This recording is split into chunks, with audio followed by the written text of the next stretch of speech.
Pendulum. This is a game published by Stonemaier Games. It is a worker placement game that works in real time.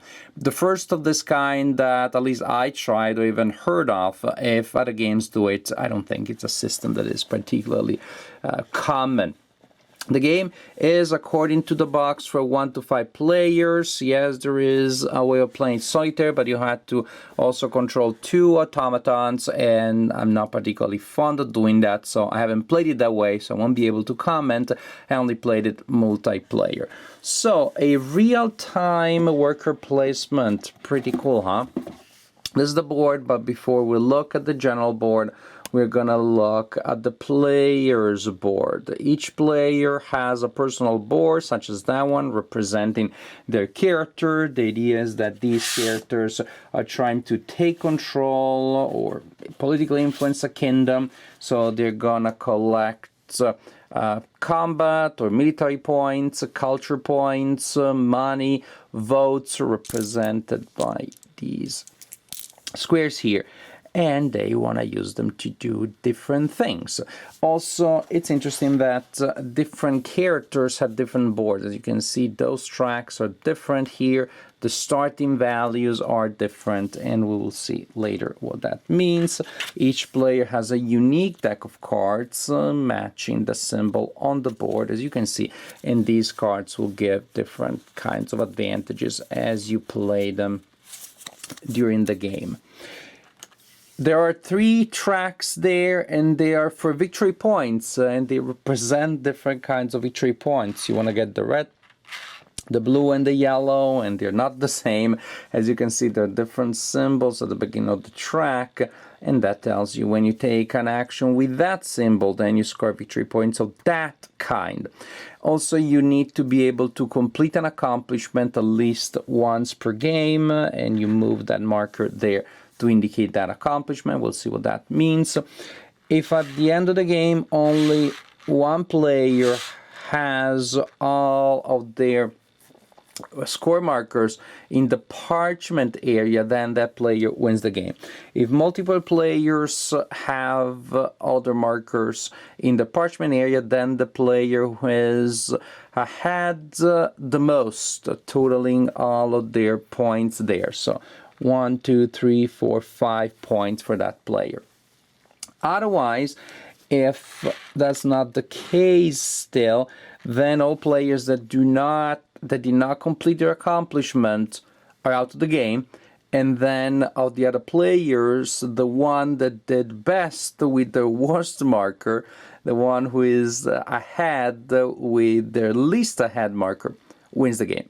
And that gives you an incentive to diversify because you want to do well with all of your markers. Sounds a little cumbersome and complicated as a victory condition, but that's not a problem really.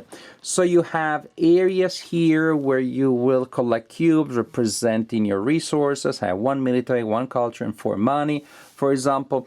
Here you have actions, and these action slots will tell you what you get when you perform the corresponding action. So, for example, if I perform this action here, I would collect 4 military.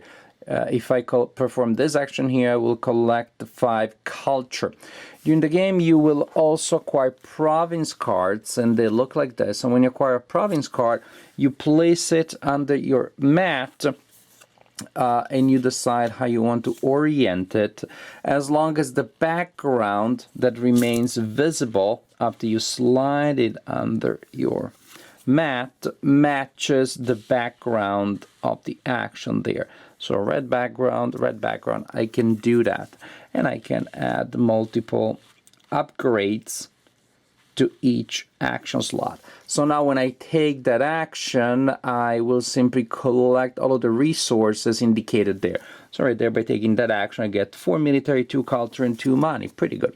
And I simply take the corresponding cubes and I place them in my personal area.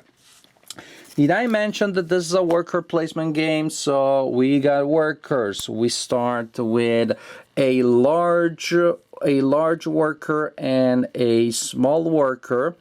This is called grande, but I'm not going to be part of this conspiracy of using Italian words to talk about caffeinated beverages and then applying that to worker placement. Also, after looking at these tokens, there is no doubt this is Rick and this is Morty, and that's how we call them when we play the game, and that's how I'm going to call them, because this is a Rick and this is a Morty. So you start the game with a Rick and a Morty, and as you go, you may be able to get more Ricks and more Mortys. You may be able to upgrade a Morty into a Rick, because they come from parallel universes, so that makes perfect sense.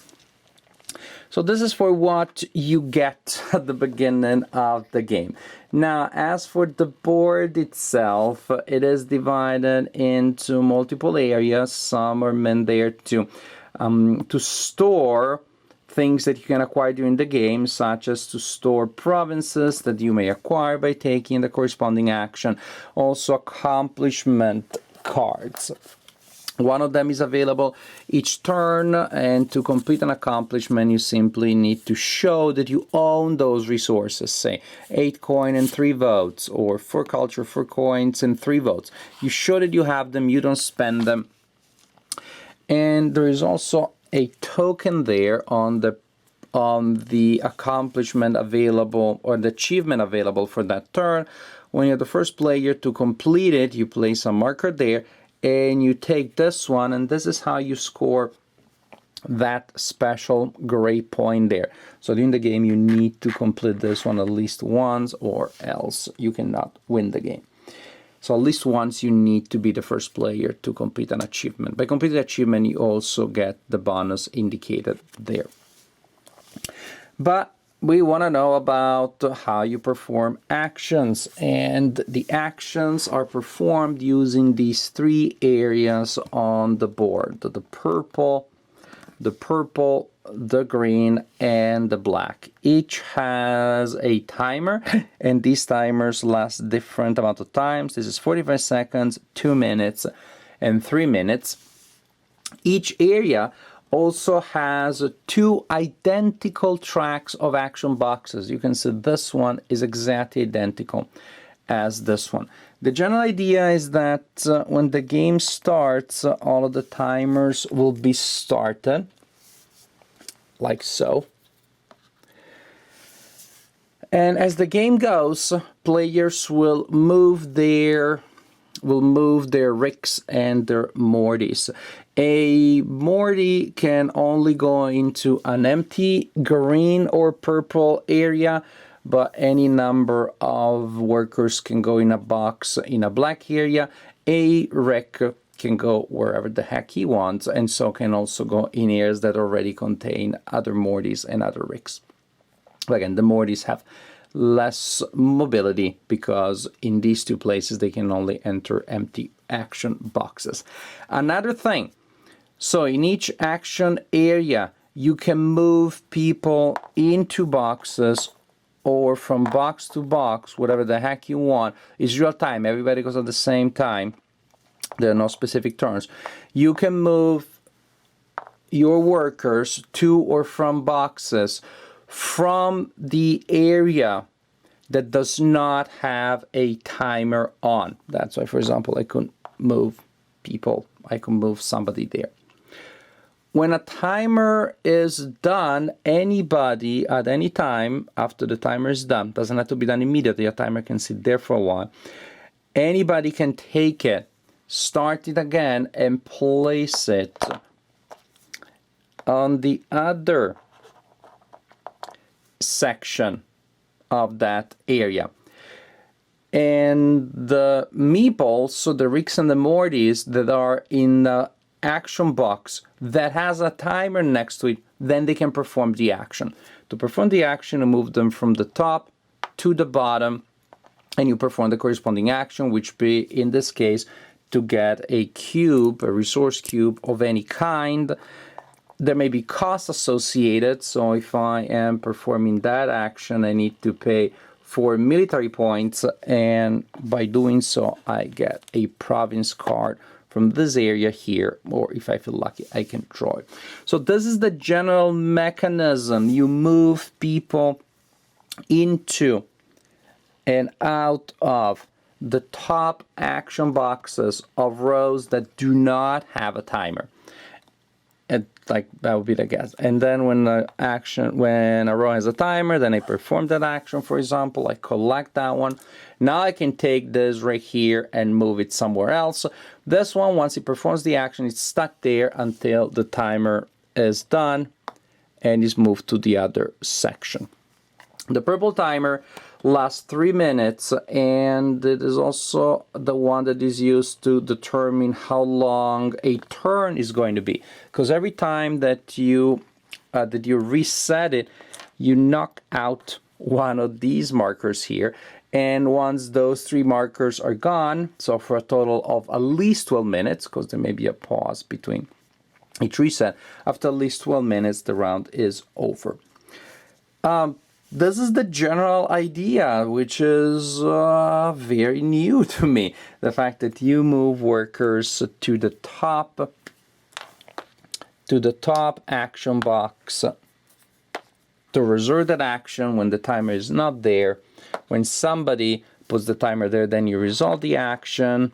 That meeple is stuck there until the timer is reset, etc., etc., etc.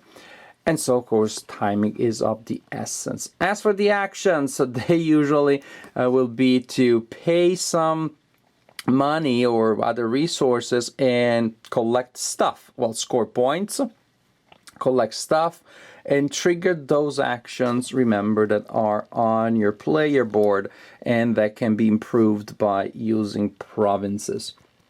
So use your actions to collect stuff until the round is over. Then you will check this track here, which is reconcile. The player that places their marker on top is the player with the most votes, and then second and third, etc., etc. You will receive bonuses based on that. Say the player on top scores 2 points of any kind that they won. Second and third, they score a point each of each kind that they want.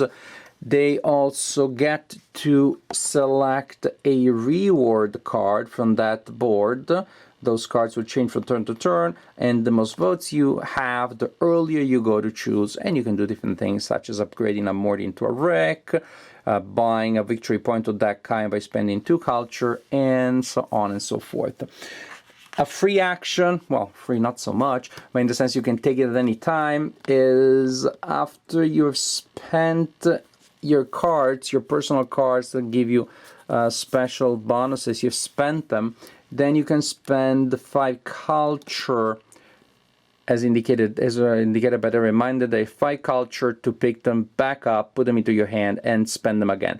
And these cards, you can just play them whenever. Again, there are no specific turns. So at any time, if I have this card, I can spend any 8 cubes to get a Morty. I can move a Morty or a Rick away from an area that has a timer, which I usually would not be able to do.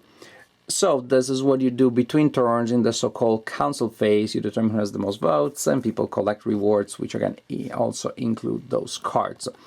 The order here, from the most votes to the least votes, also is used as a breaker, as a tiebreaker, in case players are trying to perform the same action at the same time, but I haven't seen that being a problem, really.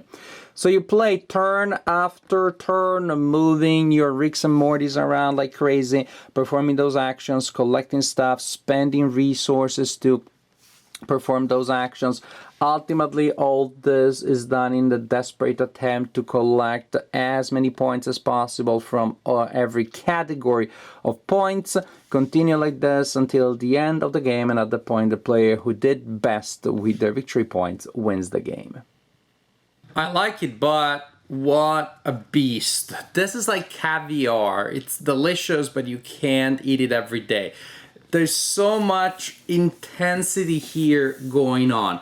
Now, on the plus side, lots of plus sides, it really feels different. It really is fresh in the sense that it plays differently from any other worker placement that I knew. Just when you thought you had seen them all, the beauty of the renaissance of board gaming they were experiencing is that then the designers find ways of making your brain work in ways that the brain hadn't been stretching in those directions yet. So that is great. I like the idea of a real-time worker placement, and I like how it's done because, well, again, you find yourself making decisions and thinking about the strategy in ways that you haven't seen in other games. And here, really getting into the flow takes some work. I was not particularly quick to really understand all the implications. So I put my thing there, wait, and then do my thing, and then find myself stuck until another timer was available, until another timer was able to move, etc., etc. But actually, when you start figuring out how to play somewhat efficiently, you see that a big element of the game is taking advantage of the different lengths, the different durations of the timers. And then actually, again, something that I hadn't done in other games was looking at different timers and trying to figure out how long each will last. Will I be able, when this one is done, I switch it right away and put my meeple in that other box section before that timer is also moved, and so I'll be able to do it this cycle as opposed to the next cycle. There are just things that I was thinking about not just the strategy, but implementing it and figuring out and working in the flow of the timing of the different timers that I hadn't done in other games, and that was pretty exciting. Again, I also like the challenge that you have to do everything, not just something, but everything, because you have to score well in every category. There will be a round in which maybe you look at everybody's resources and you think, yes, this is the round where I'm going to try to get that achievement, so I get it done and I have a chance of winning the game. And so for that round, at least for the beginning, that is all that you do. And if you do not do that, oh, look at that, I completed an achievement first. That was lucky, that happened. No, that doesn't happen. So there will be a round that will play differently as you try to get that achievement, and that's going to be your objective. And once you have it, then of course you have to quote unquote recover from it because your meeples maybe are not where they should be, and then you're trying not to waste the rest of that round. Generally speaking, again, you're trying to maximize the flow, the interaction of those timers, and there may be cases where, okay, I did my best, and until next minute, there isn't really anything that I can do. And that will be okay. That doesn't feel like downtime when everything else has been so exciting. There's so much pressure all the time. Those, instead of downtime, those feel like welcome breaks. You also get a break during that phases between the main turns where you're checking the votes and getting those advantages, etc., etc., etc. So I believe that from the point of view of the timing, the game has been designed very well. It gives you these really intense, draining almost sessions of high speed, real-time action, and some other breaks in which you can chat and relax a little bit. Again, like other real-time games, is not a game that is so that conduces to a lot of direct social interaction, chatting, joking, friendly banter. It's going to be pretty silent and quiet because everybody's paying attention to almost each grain of sand to really maximize, again, the flow of the game, with those moments which are more like, why did you do that? Oh my gosh, I was so close to this and this and that. So really nice, fun experience. Definitely for committed players, but it's a Stonemaier game. You should know that they tend to publish fairly hardcore, fairly heavy games. In terms of rules, this is mid-core, I would say. It's not one of the most complicated. It's not as rule-heavy as, say, Tapestry.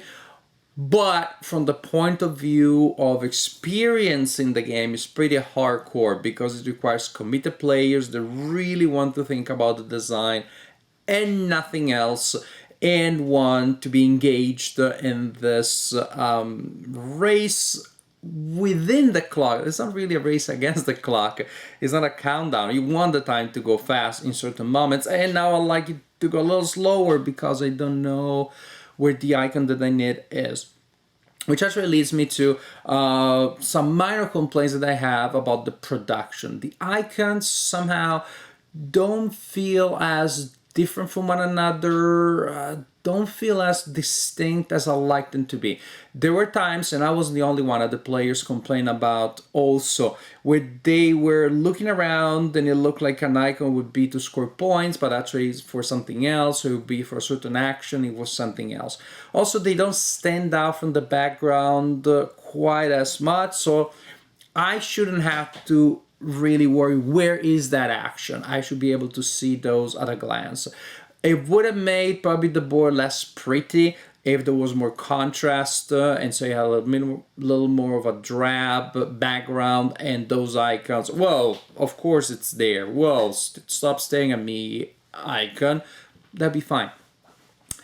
Those timers at the two bases look so pretty because they look like multifaceted diamonds, but as you see in my segment, then they fall very easily. When you put them down, you move your hand away, and the thing falls and needs to be redone, because of course it's part of the time. I want to move it quickly and go somewhere else. Chunkier, stockier, flatter, based on the two sides of the timers would make them less likely to fall. And it also happens as people are moving around quickly, they bump into one. And again, I would have liked maybe timers that look less pretty, but they don't fall nearly as easily. And some of the iconography, again, some of the icons are fairly readable, but there were times in which, I don't know, wish the tokens, for example, were different. The fact that the yellow cubes represent round coins may be a small thing, but it just makes the brain work a little more than I would like it to be to recognize basic elements in the game. And then they'll get the upgrade in which the culture looks like little heads and the military little shields and the coins are coins, but wouldn't have been a bad thing, I believe, to have more readable components. Again, basically also the fact that the colors for the resources are the same colors as the scoring points. May seem intuitive, but again, actually means that then you're going to take a little longer. This is the icon to get the resource, this is the icon to score those points, etc., etc., etc. The production looks really, really good. They're just minor elements that I think do not optimize readability and playability, and those timers fall too much. Other than that, other than minor points about the production that maybe looks a little too pretty, Pendulum is a truly remarkable game. It's fun, but it's not light fun. It's deep, involving, engaging, consuming. It's demanding fun. And there is a market for that also for people these days in the renaissance of board gaming that we're experiencing. We have committed players that are willing to accept to face a design that is going to require a lot from you, mentally and almost emotionally, because well, you're just racing to get that small window of opportunity. You're disappointed when you missed it, etc., etc., etc. It's a demanding game, not for everybody, and not for every day. Again, like caviar, can't eat it every day. But with the right group, the right opportunity, the right occasion, Pendulum truly is a remarkable design.